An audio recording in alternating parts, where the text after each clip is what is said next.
what are we up to today? Well, I'm waving a rule around like an angry school teacher. And why am I doing that? Well, over here, where all my ventilation system goes, it fell out the window after some rather strong wind.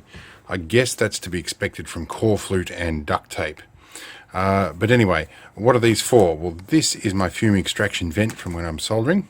And I have an air conditioner hiding in amongst the junk over here as well, which is an auxiliary system, as I have MS and it's very heat sensitive. And summer is coming up. So yeah, I've got to rework this. So I've got this nice little design here that I'm hoping to cut out of acrylic so it looks more like the window. And it's cut in such a way that it should slot into the window and hold in there integrally. So I won't need to actually put anything major in that slot. I should also mention that this window, these are sliding windows that take lead counterweights in there, and the counterweights in this window are both jammed, so as far as the height that it's up at the moment is as far as it goes. It can't go any higher. That does help prevent people from climbing in, aside from the fact that there's going to be a whole bunch of junk in the way anyway. But also using acrylic, I've been donated some 6mm acrylic, and this is an ideal job, and it'll also let a little bit more light through, which I like to do as I occasionally open the windows, which I think we can do with my electric system here, which you will have seen in another video. The blinds are electric.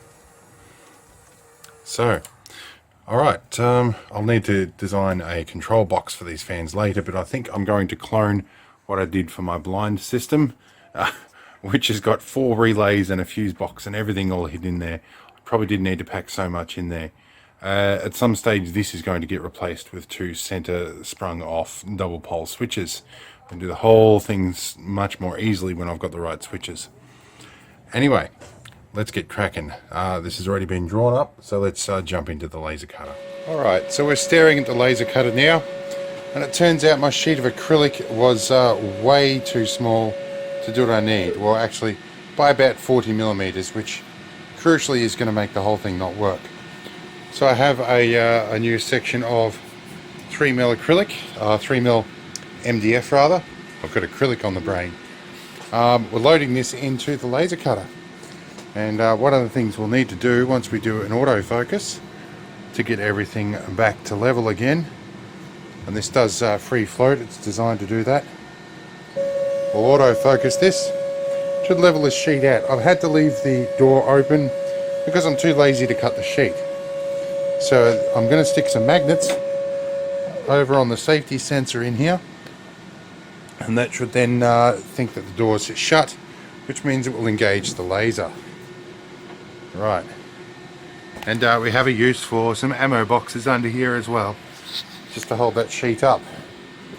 Let's work our way back around again. Now we'll get rid of all the junk out of the way of the door, and see our door light if I lift the lid. Okay, so it thinks that the door's shut. That's good, we can start cutting. Let's go make a minor adjustment and get this job loaded into the cutter. So I'm borrowing the settings from my previous plot. We're offsetting 20mm from each corner to avoid the screws. That should be good. Alright, back at the machine, it's brought the power at 100%, 0.7 as I intended it to. I think we can fire up the air and the vacuum and get this happening. So let's get some extraction happening here. I've left it off to avoid the noise. It's a handy dandy extraction fan. Alright, let's get this cut happening.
For the next step, because these are all going to be exposed to the weather, I'm going to give it a coat of paint. This is just what I happen to have laying around, but hopefully it should keep the water off it.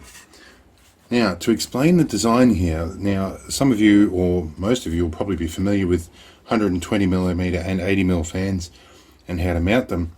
You're probably asking questions about these little square slots.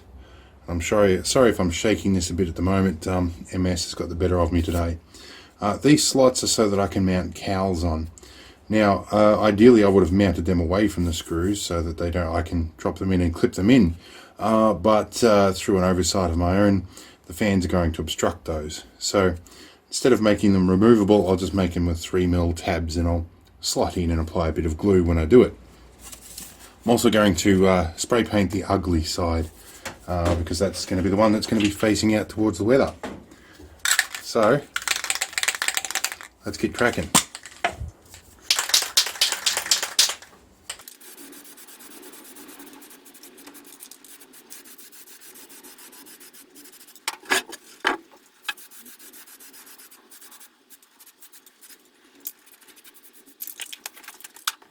Alright, so while I wait for the paint to dry and scrub some off my fingers, it's time to make the cowls. And I've waited deliberately until this point to make the cowls because I'm not quite sure how the design was going to turn out. And that little trick I showed you before with the tabs being in the wrong spot, that's one of the reasons why. Especially when I'm doing a one-off and it's a first-time prototype, you do make some mistakes.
So that's the cowls designed. I don't know if they'll fit yet. We'll figure that out later. The paint's nice and dry on this, and I don't have paint on my fingers, at least not right now. So to this point I haven't actually test fitted anything, so this is where I get thoroughly disappointed. Normally, and I layered things when I shouldn't have. Normally I would test fit everything right up to this point, but I haven't. And it's going to bite me in the rear because I've got this knack for measuring holes wrong. Yeah, very wrong at this point. So let's see if the 80mm fan fits. The 80mm, I used a setting or a CAD file that I've previously used for 80mm fans successfully. So I'm pretty sure they're going to be all on the dot. They do appear to be all correct for the 80mm. That's good, but that's not the bit that's the most important one. This one is. So, yeah, and I even left some room for adjustment, kind of anticipating that. So, alright, time for a Sharpie and a hand drill. Okay, so, if you see where I've marked my holes here, I was about 2mm out on each corner. You can even check this one here. Yeah, but anyway, I'll hand drill these. They'll go in just the same. It'll be all good. Okay, so I've got the big fan mounted, but there's a problem. There's no way I can actually fit that in the slot I'd intended it to from the outside or from the inside. So at least with this big fan, I'm going to have to remove that and attach that after I've put everything in situ. The 80mm fan will be fine. So not having captive nuts on this, I'm going to have to find a way to sit them on there. So I might put a blob of super glue on each one and hope they hold in place. Or better yet, my good old favourite hot glue that everybody hates when I use on Amigas. But you know what? I think hot glue is going to be it, just because people complained about it on the Amiga. Let's get some hot glue out. Now, because I have a hot glue gun, or I don't have a hot glue gun, they always blow up on me. I'm using a stoner torch. And I'm heating the hot glue directly. I just use long sticks, because I've got a long hot glue stick. Alright. I'm just going to put a blob of hot glue straight on top of these nuts. I know it looks a bit painful putting hot glue on your nuts, but yeah, this should hold them in place. I'll do all 4 of them and we'll be right back. Okay, so this is the abomination that was on there. And this barrel fan I had recovered out of a little evaporative air conditioner, and in the hope that it would be a higher volume, but it's really not. I need to go with pressure more than volume, I think. And this is the aluminium 80mm fan that I'm using for inlet. And I have a cowl on the front here, which is doing an alright job. And I have a flap on this one, which I'm going to try and engineer into the cowls of the other ones. And I have pointy screws sticking out. So yeah, I'm keen to get away from that idea. So let's get this all ripped off. Alright, our 80mm fan's mounted. This fan's purpose is to draw some fresh air in. Something that isn't always easy in this point. So let's just fire this up for a moment to see how it sounds. It's got a fair rate of airflow, this one. It's sounding a little less noisy on this one actually. It's normally quite noisy. But yeah, I'll have the cowl over here as well, so and I'll probably put a little bit of mesh inside the cowl and a little drop door as well. We'll figure that out. But anyway, that's working. Alright, so now I think I need to join the 2 sections together.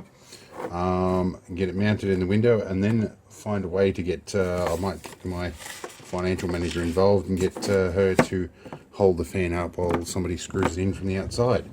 Or the other way around, one of the 2.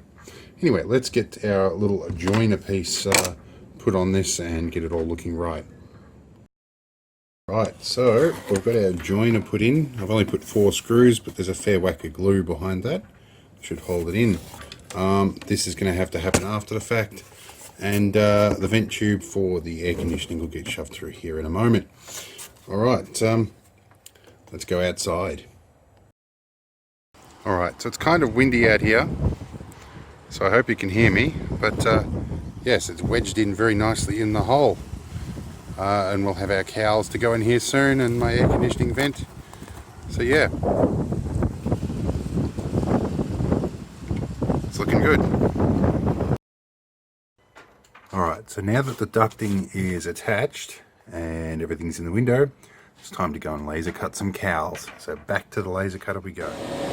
Alright, we're back at the laser cutter, and I'm going to try a slightly different angle and see how it works for you guys. So yeah, here goes.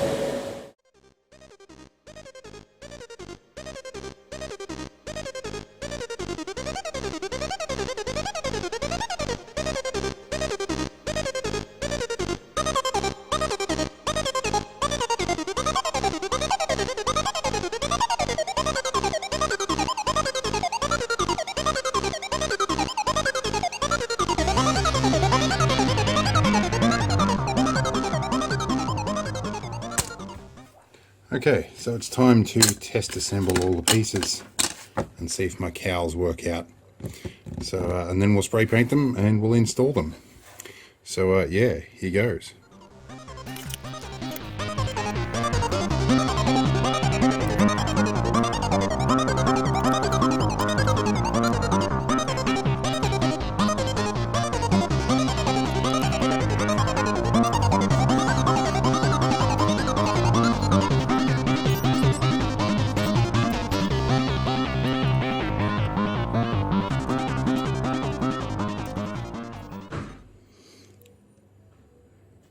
Okay, I'm going to have to recut a piece of this, and I'm going to have to snap it out before the glue is set, or it might be a bit late. My fingers are sticking to it. This is not going to go into the slots. This is too long. I mismeasured. But that's okay. We'll see how the other one goes together. Alright, so a little bit more time has passed. Took my old piece and my new piece. My new piece should allow the clearance for it to go in. Alright, now my legs stick out. Looks good. Let's get some glue on this. We'll get everything else reassembled. I'm not going to bother time-lapsing it because it's getting on in the day now. So let's just hurry up and get this done. Alright, our cowls are done. A little bit underpainted on the underside, but it really doesn't matter. The outside's what we care about. So let's take some super glue, put it on these 4 tabs and cram them in a hole, run screaming up to them with a run up and hope they fit. Okay, so it's windy, the light's fading and it's about to start raining, but I got there in the end. There is a slight gap here near the fan cowl. I'll cover that up with duct tape and I'll redesign the cowls at a later date. It's designed so that I can do that.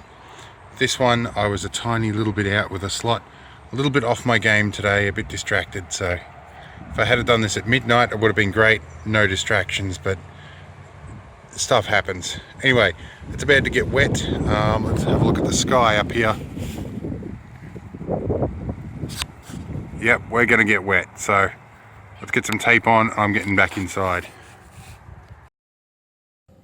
Alright, everything's in place. There's a bit of wind. It's time to test if it does what it's designed to do. So the other one didn't. Haha. It is extracting the fumes up the tube. Let's swing around here and see. They are going up there until the wind changes and it blows back. So that will be where I make a new cowl with a one-way flap in it. But when the wind is going the right direction, it sucks all the solder fumes up the vent, which is great. Less lead exposure, because I'm one of these old farts that still uses leaded solder. One of these days I'll learn to work with lead free. But in the meantime, I think I've got bigger things to worry about. I think MS is going to kill me before the lead does. Maybe the lead caused MS. I don't know. Nobody really knows what MS is caused by, or what causes MS. I don't know. All I know is I've got 6 lesions in the brain right now and I want to keep doing this stuff for as long as I can. So that's the end of this one. What's next? I don't know. My channel's been a little slow at the moment. I've been filling out some disablement forms and stuff like that, partly because I'm having extreme trouble working, and some of that reflects into my channel and my videos and whatnot. So yeah, what the future holds I don't really know, but I'm just going to keep doing this. This channel is really here not to make money.